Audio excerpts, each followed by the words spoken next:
Welcome to the Madness and Grace podcast, where we explore the connection between mental health and faith.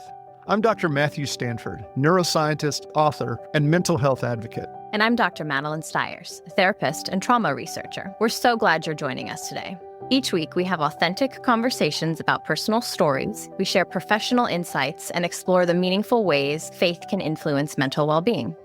Whether you're seeking comfort, understanding, or simply a new perspective, we're here to journey with you. Thanks for tuning in. Now let's dive into today's conversation.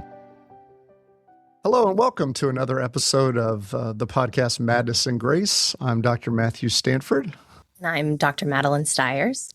And thanks for being here today, Maddie. So we have an interesting topic today, and I wanted to just give a little explanation of why we're doing this topic and a few others this season. I mean, one of the reasons that we're doing a topic like spiritual doubt and deconstructing faith is I wanted to include more topics this season that were kind of, you might say, less diagnostic, less pathological, instead of just talking about overt mental disease, but things that affect people more on a daily basis, and also things that come out of the news that are very important. So you see a lot of discussions around people deconstructing their faith, and I think a lot of times people wonder, well, what the heck does that mean? And then spiritual doubt or spiritual distress also could go along with that, are things that we deal with and run into all the time in therapeutic sessions. So clients very commonly bring up spiritual distress, even if that's not why they came to the therapy or the counseling. It's just a very common thing that's brought up in mental health.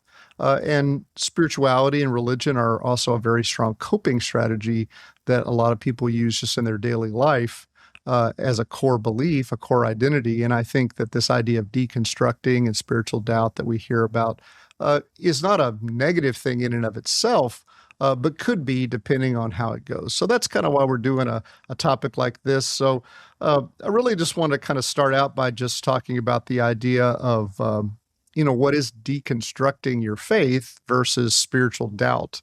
The opposite of faith is not doubt. The opposite of faith is indifference. And doubt is actually, I would say, a very normal and expected part of spiritual growth. So you have any thoughts on that, Maddie? Yeah, I think a lot of people struggle with talking about spiritual doubt. It's a moral failing, oftentimes is what people think, or that they're bad for having questions or doubt or concerns that come up. And really, it's actually really common. And having questions and at points doubt can lead to growth and strengthening of your spiritual relationship with the Lord. It definitely does not mean that you have any sort of failings on your end. I also think that I hear this in the therapy room a lot, at least, that if you were in some way abused within the church or within your faith community by a leader or someone there, or it was ignored or shoved under the rug or validated, that you having doubt, we kind of say, oh, well, that person should have doubt. There's a reason why their doubt is there, because they were abused and they were harmed by the people that they trusted.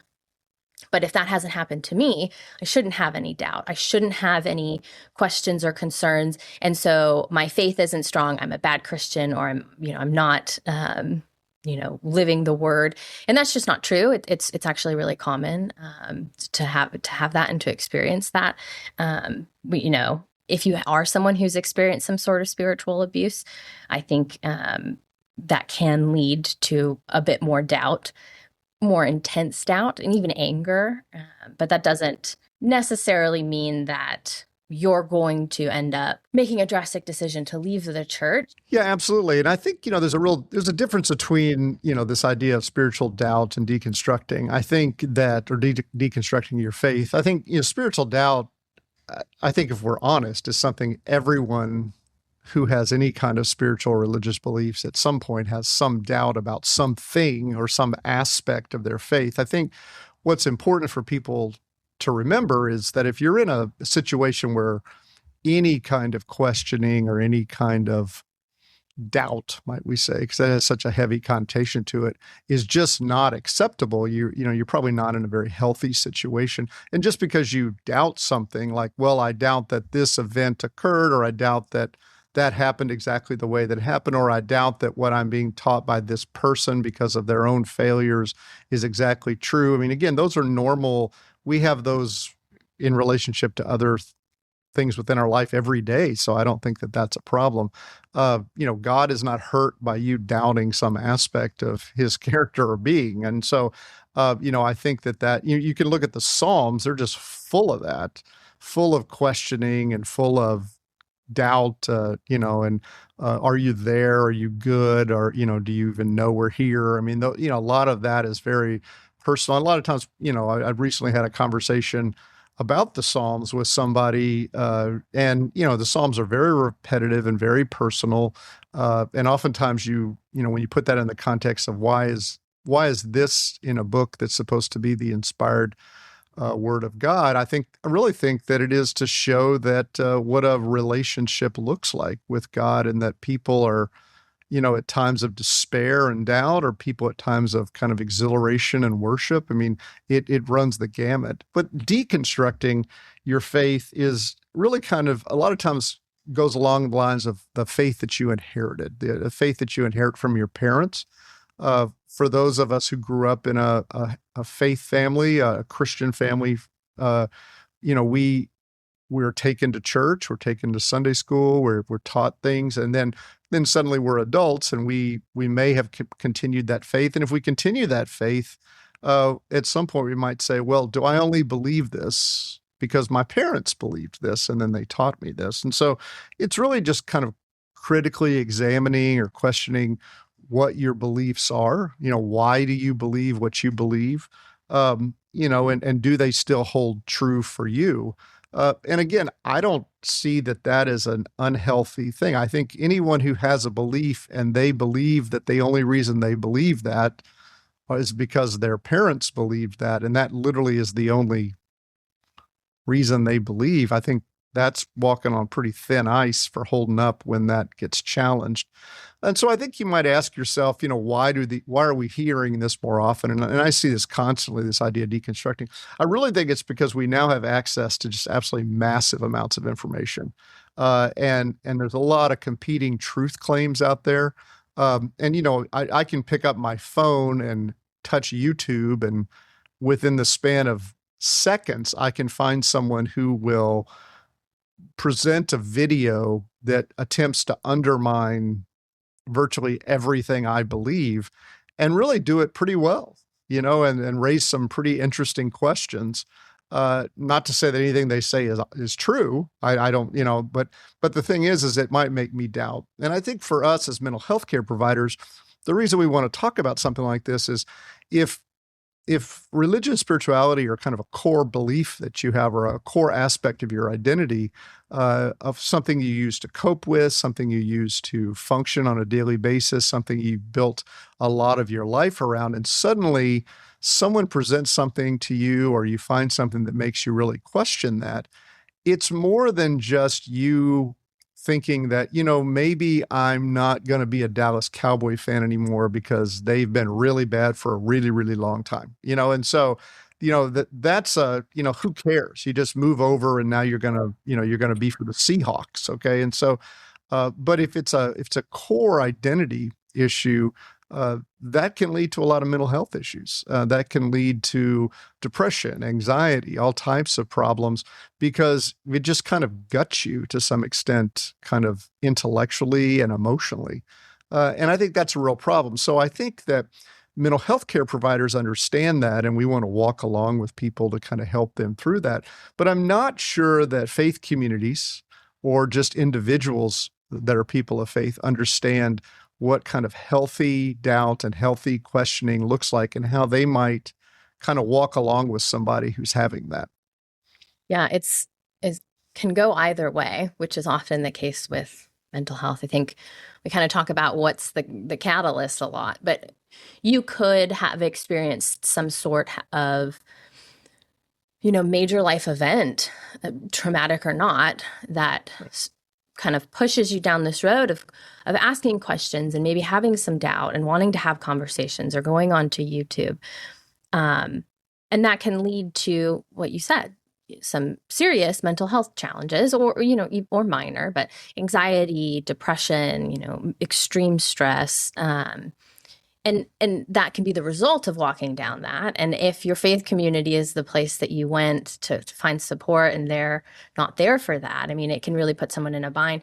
The other side is true. You could be someone who is susceptible to mental illness. So your emerging adulthood, depression, anxiety, bipolar disorder, schizophrenia starts to emerge. And through that mental illness, you start to have thoughts or questions about the faith system in which you grew up. And so the mental illness can play a role in this in a multitude of ways. And yeah, I think you're right. The church isn't necessarily equipped to navigate these situations, and it can be really challenging for people, whichever is the beginning part for them in this process, because especially if you're really involved in your church, I mean, those are your social networks and connections. Oftentimes, your support system. Your support system. Yeah, I mean, absolutely. your worldview has been cultivated around this belief system. Right.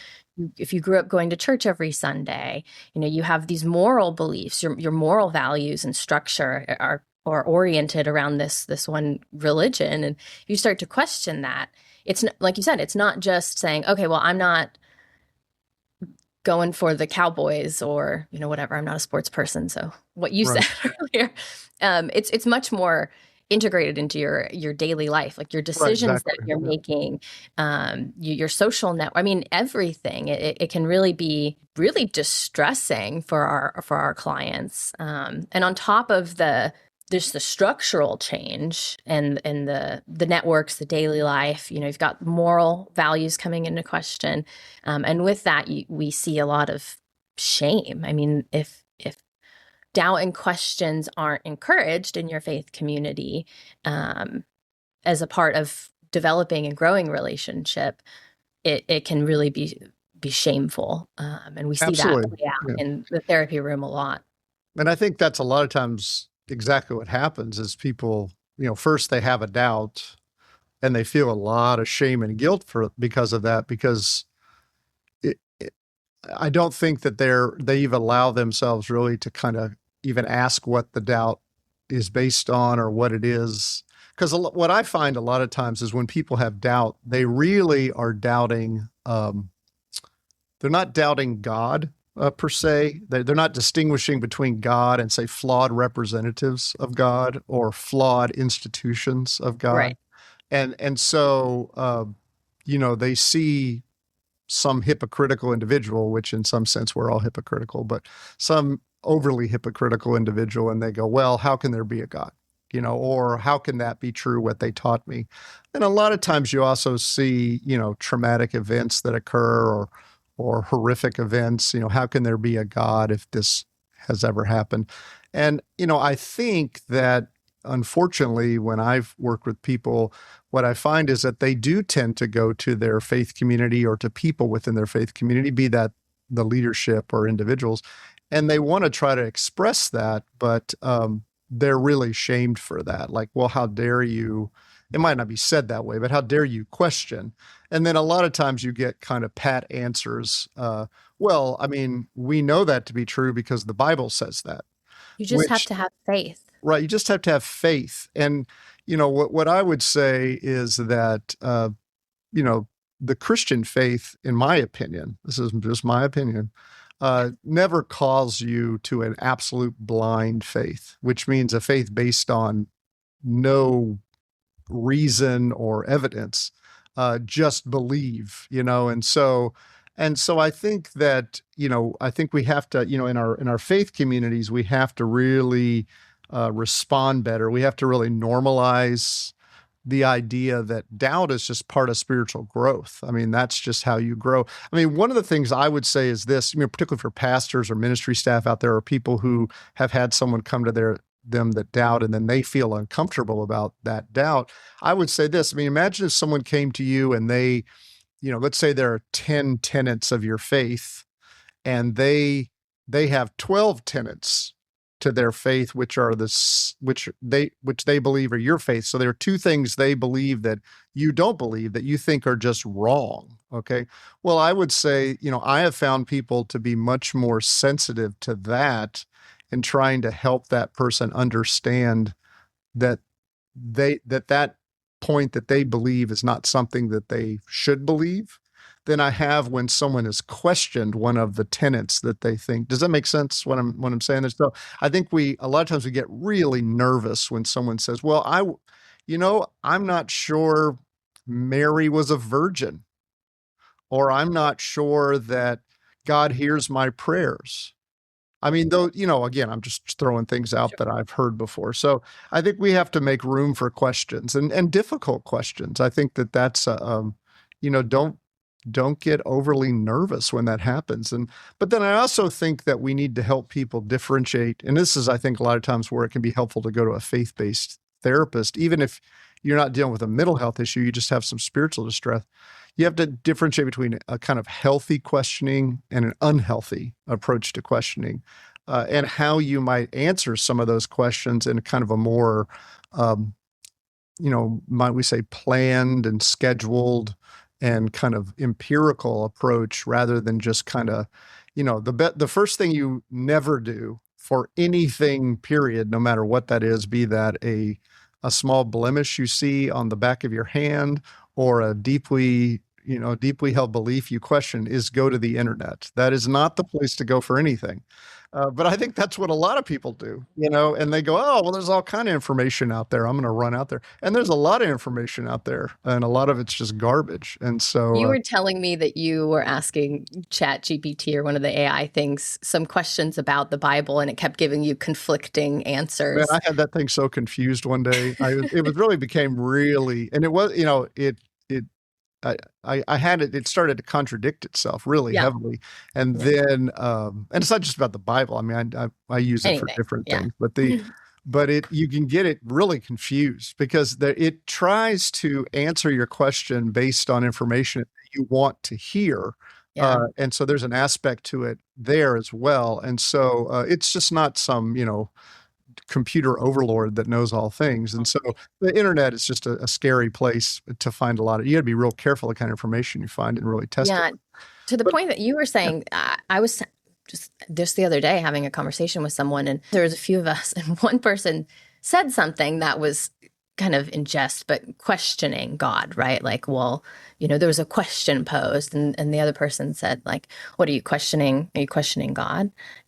As if that was a bad thing. And I just said, well, I don't think any question's too big for God. I don't think he's fazed by our questions and concerns. And they kind of were like, oh, that makes sense. And that's, I mean, my truth in the way I believe. And when we think about relationships, as a therapist, if you have someone come into your office and says, "I'm really having difficulties in this relationship with a spouse or a child or a sibling or, even a friend, and I have questions for them, I have some concerns," what would we tell them to do? We would tell them, "Well, have you talked to them? Might help them figure out how to address the situation," but we would encourage them to have those conversations, right? If it's a safe person. Right. And while prayer and talking to God can be super helpful, we also, if this situation occurs when we're questioning God or have some questions or doubt, we say, go, talk to people in your life that you trust that also are within your faith belief. And if you have a good relationship with the family member or friend that you want to address your concern with, they're going to respond in a loving way. They may ask you questions. Where did this come from? What's going on? Like, explain something to you or offer some insights or compassion and love. And we hope, I think that people in your church, your faith community, if you come to them with questions, that's a similar response you're going to get. They may offer some education on the Bible or want to kind of walk you through some scripture if you have questions about that, but they're going to come at it from a loving, compassionate perspective, right? Because if you can work through conflict in a relationship, effectively, those relationships grow, they flourish. You're able to have healthy relationships. And finding a faith community that can exemplify that is also important. If you can have these conversations, what we might feel is a conflict or an argument, and they're able to have that with grace. I think those are great examples of community that really live in God's word and how we want to live as Christians. And so I encourage people to, if you are having concerns or doubt and you want to ask questions, do it. Find people that are. Absolutely. Well, I think, part of the Christian life is to grow in your faith. And I think the only way you can grow in an understanding of anything is to ask questions. And really, that's what doubt is. You're asking a question, of something that someone, either yourself or others, consider kind of a more decided issue. Like this is how it is, So, one of the things I mentioned earlier was this idea of unhealthy versus healthy kind of doubt, or a pattern for that. On the healthy side, I think, you're asking questions honestly. You don't have some kind of hidden agenda, that gotcha, like you're setting the other person up. So you really have an honest, question. And you also have a willingness to kind of study it and seek it out and try to get, different opinions. I mean, you're not just saying like, well, I saw this and that's it. I think you really have to be honest with yourself. I think, as I said before, you got to distinguish God from flawed representatives. All people are flawed.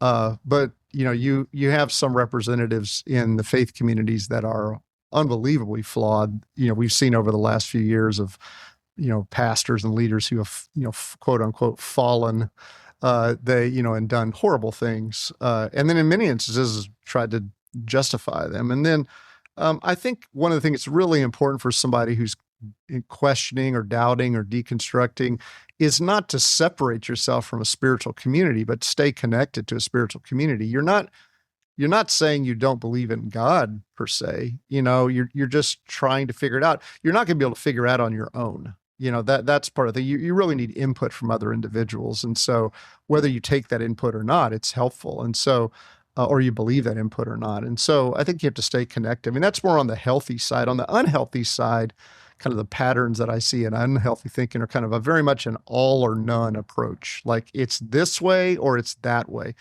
The reality is that very few things are like that.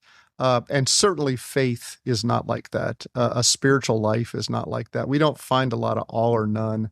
There, a lot of times there's a lot of gray that goes on because we live in a fallen world, and I think cutting off, like I said, the other spiritual influences all at one time, like, oh, I doubt, I'm having this doubt now. Now you haven't kind of come to a final understanding of that one way or the other for you, but I doubt this. So now I'm not going anymore. I'm not reading the Bible anymore. Well, really what you're saying to yourself at that point is I've just decided to just be confused.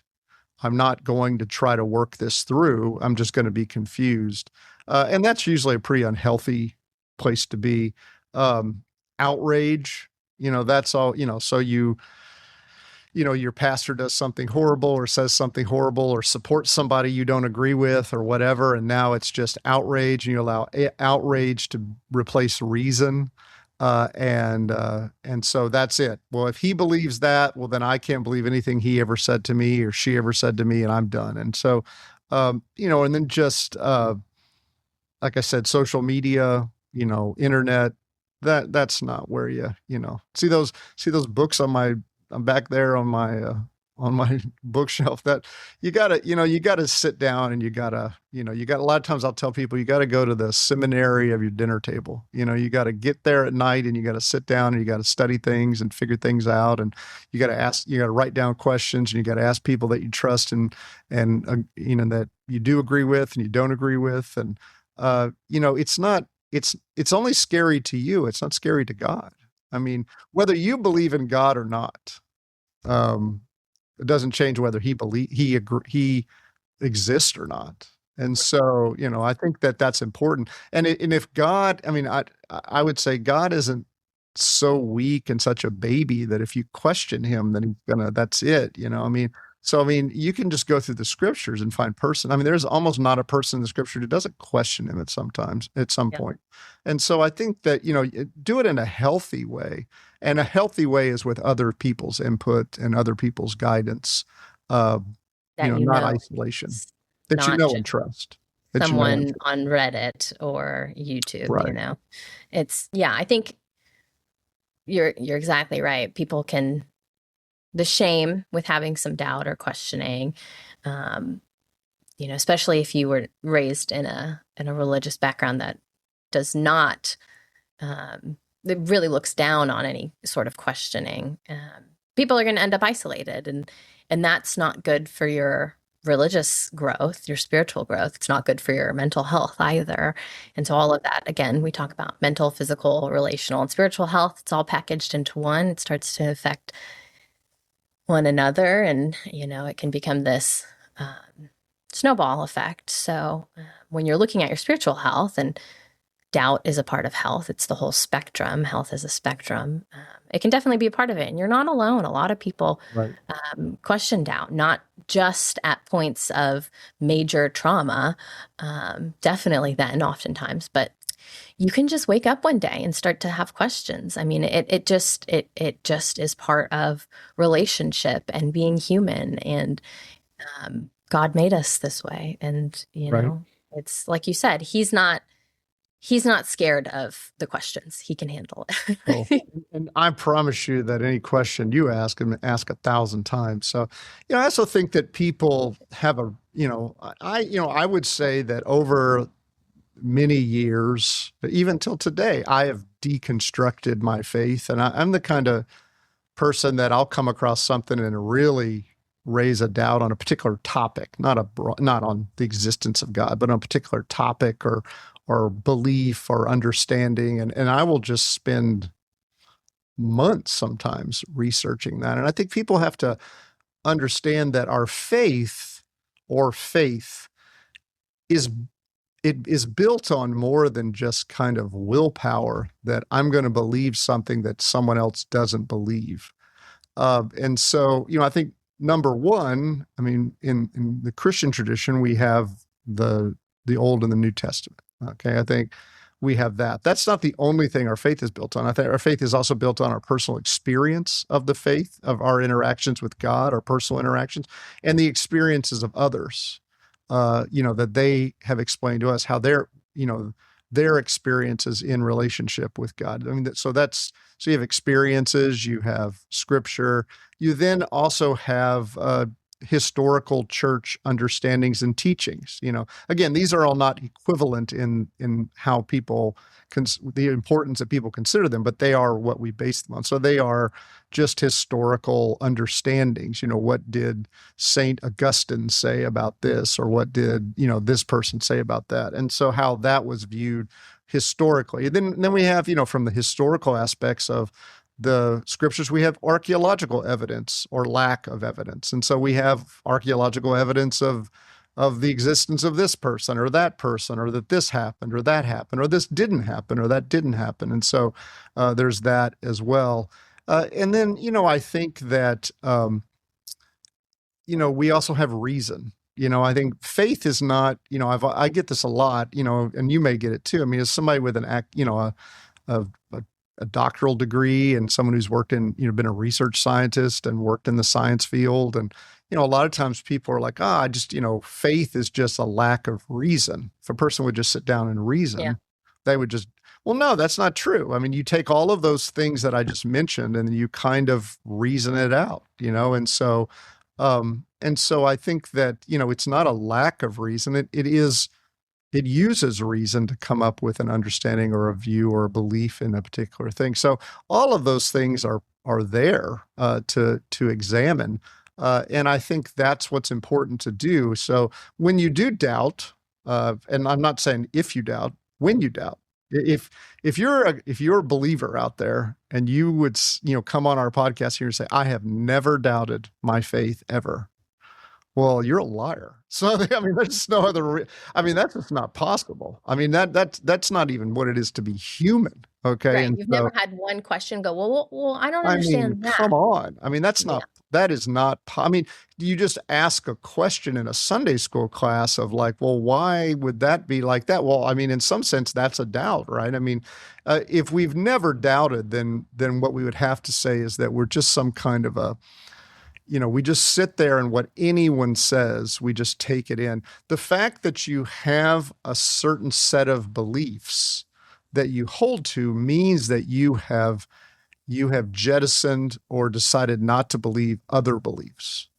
You found those to be not true and outside the realm of what you believe. And so doubt is normal and healthy. And so we got to get away from the shaming. In fact, I think it can be transformative in a healthy situation where a person can even grow deeper. I would say my kind of deconstruction of my faith, of my inherited faith from my parents, has actually deepened my faith. In fact, I believe things now that in the past I probably didn't believe in, because I questioned them, and digging into it more has caused me to recognize that those are true. And so no, I think that doubt is a very important part of who we are as humans. I think it's a very normal part. I think it's something that God has given us, the ability to doubt. We're not just robots that just kind of take in information and then we just do what we're told to do. And so I think it's healthy. But I do think, unfortunately, in the environment that we're in, when a person raises a doubt, be that of their faith or of a political leader or an ideology or whatever, they are immediately assaulted as if they are a traitor to that situation, to that group, to whatever. And I think that's very, very unhealthy for all of us. Yeah. No, I agree. I think like we were saying, if you're out there and you've got those questions, you're not alone. It's part of being human. And if you are not having a huge moment of doubt or wanting to deconstruct your faith, there's nothing wrong with that There's nothing either. wrong with that. In fact, I'd say people who are really struggling would say, you don't want to be here.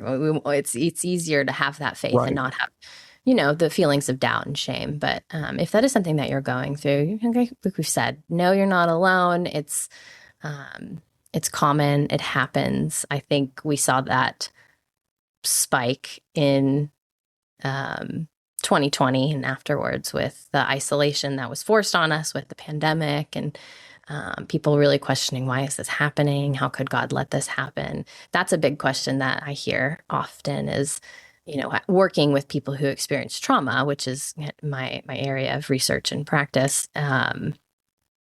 That's the question, if they're people of faith, how could God let this happen to me? In the moment when it's happening and I was crying out to him, how he didn't do anything to stop it. And as a practitioner, as a therapist, that's a very scary question to get initially, because, you might have your own personal religious beliefs on it, but what do you say to the person who is in front of you who's just experienced some sexual assault? And, the thing I always tell people to not say, even if you believe it, is, everything happens for a reason. God has a plan, because then that person will say to you, That's the well, pat what's the answer. reason? What's the reason I was raped? And you then had stuck your foot in your mouth, and Right. but really helping them. What are their questions? Where did they come from? Is it reasonable to be having these questions? Absolutely, as part of Absolutely. human nature, it's very natural, and encouraging them to walk down that road and find people to be safe with as they move down that path. And not everyone, I think there may be a misconception that deconstructing your faith means that you then leave your Right.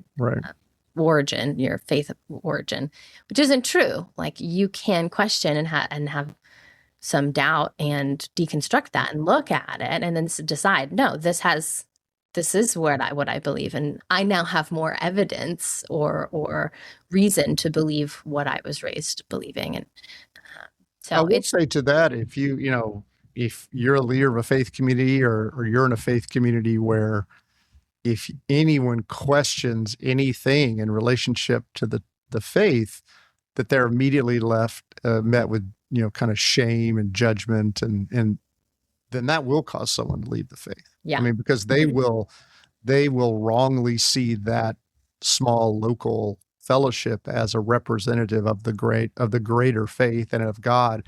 And they'll say, well, this is obviously, if I can't question this, then there must be problems. And Right.